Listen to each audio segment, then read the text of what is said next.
Hello friends, there are two type of organizations. One, manufacturing and others ones are services. Now manufacturing organizations are those organizations which manufacture tangible items. Fine? जो कुछ product बनाते हैं जिनको हम touch कर सकते हैं, feel कर सकते हैं, थ्रो कर सकते हैं, लिफ्ट कर सकते हैं, स्टोर कर सकते हैं. Fine? Something that we can see. Now other organizations are services. Services are invisible. You can't see it. You can only feel it. You can only experience it. So now in this video, we are going to take on those services. ठीक है? Service organisations क्या है, services किसको कहते हैं, और ये service sector हमारा कैसे मूव कर रहा है. Fine, let's move to the next step. Why to study services, or why you need to watch this video, or why you are searching about these services. तो इसका आंसर हम लोग अभी इस स्लाइड में हम लोग देखेंगे कि हमको सर्विसेज क्यों पढ़नी चाहिए. Three sectors of Indian economy.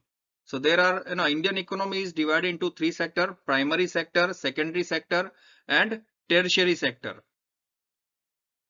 अब ये टेरिशरी जो सेक्टर है, ये टेरिशरी सेक्टर जो है वो सर्विस सेक्टर कहा जाता है, जिसके अंदर trade, banks, transport, education, culture आते हैं. जबकि सेकेंडरी जो है वो मैन्युफैक्चरिंग सेक्टर कहा जाता है, या इंडस्ट्रियल सेक्टर भी कह सकते हैं उसको, जिसके अंदर कंस्ट्रक्शन क्राफ्ट आता है. और प्राइमरी सेक्टर वो बेसिकली एग्रीकल्चरल होता है, जो नेचुरल रिसोर्सेज से अटैच होता है, चाहे वो फॉरेस्ट्री हो गई, फिशरी हो गई या माइनिंग इंडस्ट्री हो गई. अब sector wise GDP in India, यानी कि ये डायग्राम आप देखोगे तो इसमें आपको पता चलेगा that the contribution of each sector into the India's gross domestic product. So here again you can see that service sector is contributing the highest percentage of in GDP. Agricultural is 20.19% और industry जो है वो 25.92% ही contribute कर रहा है India के total GDP value में. ठीक है. अब सर्विसेज के अंदर यहाँ पे आप देख सकते हो कि पब्लिक एडमिनिस्ट्रेशन का जो है वो 15.42 है, इकोनॉमिक और रियल एस्टेट सर्विसेज 22.5 है, ट्रेड और होटल्स का इसमें कंट्रीब्यूशन 16.42 है, एग्रीकल्चरल में फिशरीज और माइनिंग आ जाती है, और हाँ, फिर इंडस्ट्री के अंदर आपका मैन्युफैक्चरिंग और इलेक्ट्रिसिटी, गैस, वाटर, कंस्ट्रक्शन, वो सारी इंडस्ट्री आती है. ये जो डेटा है ये ministry of statistics and planning program implementation planning commission government of India 2021 का है. अब यहाँ पे आपको you can see the comparison of the each sector in Indian GDP of last 10 years. 10 years के अंदर आप देखोगे कि एग्रीकल्चरल जो सेक्टर है वो 16.38% कंट्रीब्यूट कर रहा था इंडिया के जीडीपी में, जो 2022 के अंदर 20.19% है.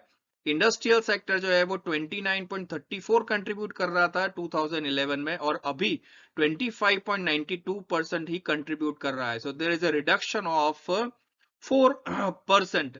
फाइन. इसीलिए शायद यहाँ पे जो अनएम्प्लॉयमेंट है वो मैन्युफैक्चरिंग सेक्टर के अंदर ज्यादा है, और ट्रेड और होटल्स और सर्विस सेक्टर जो है वो ऑलमोस्ट कांस्टेंट 54 से 53%, यानी कि लगभग मोर देन 50% ईच ईयर वो कंट्रीब्यूट करता हुआ जा रहा है. तो that's why you need to study services, because there is a highest opportunity for job into the service industries. अब कौन कौन सी इंडस्ट्रीज या सर्विसेज आती है, और क्यों सर्विस सेक्टर अभी इतना हाईएस्ट जॉब वैकेंट वाला एरिया बन चुका है. सो यहाँ पे रीजंस दिए हुए हैं कि why services are growing in India. High income, लोगों की इनकम, पर कैपिटा इनकम जो है वो ईयर ऑन ईयर बेसिस थोड़ी इंक्रीज हो रही है, जिस वजह से वो हाई जो इनकम है उसको tours, travels, leisure fair activity में वो लोग स्पेंड करना चाहते हैं. आपने देखा होगा इस साल केदारनाथ और चारधाम की यात्रा पे बहुत सारे लोग वहां पे गए थे. ठीक है. और वेकेशंस के अंदर जो है वो वाटर पार्क या तो मूवी जाना या तो लग्जरियस जो सर्विसेज है उनकी रिक्वायरमेंट डिमांड बढ़ जाती है. Working woman, fine, the number of working woman are increasing, that's why they need some convenience services, चाहे वो ट्रांसपोर्टेशन में हो, कैब वगैरह की सर्विसेज हो, या तो घर के कोर्स, घर के जो काम रहते हैं उनके लिए उनको कुछ हाउस होल्ड सर्विसेज की रिक्वायरमेंट हो. डिंग्स की पॉपुलेशन यानी कि ऐसे कपल्स फाइन जो दोनों ही कमा रहे हैं, हस्बैंड वाइफ दोनों कमा रहे हैं बट किड्स नहीं है, वो लोग पूरे दिन घर के बाहर रहते हैं और शाम को घर के काम के लिए भी उनको एक्स्ट्रा जो एडिशनल सर्विसेज है उनकी रिक्वायरमेंट, जैसे कि किचन में ना काम नहीं करना तो वो कोई भी फूड डिलीवरी ऐप से वो फूड मंगा सकते हैं, और जो घर के जो कपड़े धोने का हो गया तो उसकी वजह से वो लॉन्ड्री सर्विसेज वो कर सकते हैं। घर के काम में वो लोग एफर्ट्स नहीं लगाना चाहते क्योंकि इनकम इंक्रीज करने के लिए हस्बैंड वाइफ दोनों काम करते हैं। लाइफ एक्सपेक्टेंसी जो है लोगों की काफी इंक्रीज हो गई है, लोगों को ज्यादा जीवन जीने का जो है एक्सपेक्टेशंस वो काफी बढ़ रहा है, जिस वजह से हेल्थ केयर सर्विसेज जो है, मेडिकल सर्विसेज जो है वो काफी हाई डिमांड में रहती है। ठीक है, today's life is very stressful fine, it's very fast, तो इस वजह से हम जिम में जाते हैं, योगा क्लासेस में जाते हैं, मेडिटेशन करते हैं, उनकी सर्विसेज बढ़ रही है।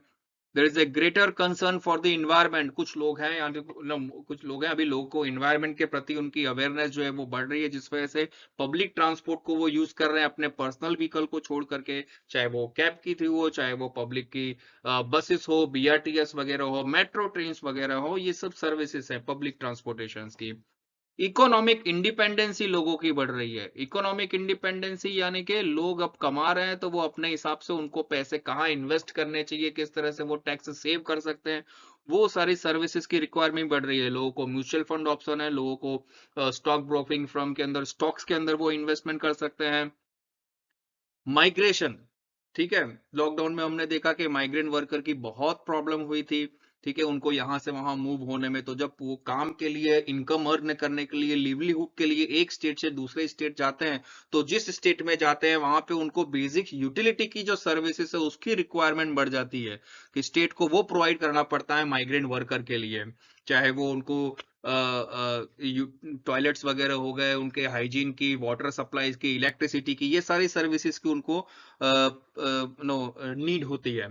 Then complexity in corporate and taxes, तो जिसकी जितनी इनकम होती है वो टैक्स बचाने के लिए उतना ही कोशिश करते हैं। तो अभी जैसे कि गुड्स एंड सर्विस टैक्स आ गया, तो बिजनेस के अंदर कौन से प्रोडक्ट्स के अंदर कौन सी सर्विस टैक्स चाहिए, और सर्विस या तो जीएसटी चाहिए, और जीएसटी किस तरह से उनको फॉर्म फिलअप करना है, पे करना है, उसमें रिफंड कैसे लेना है, ठीक है, ये सब के लिए हमको स्पेशलिस्ट टैक्स कंसल्टेंट की हमको सर्विसेज की रिक्वायरमेंट होती है। So just because of these reasons, there is a high scope of a job into the service sector.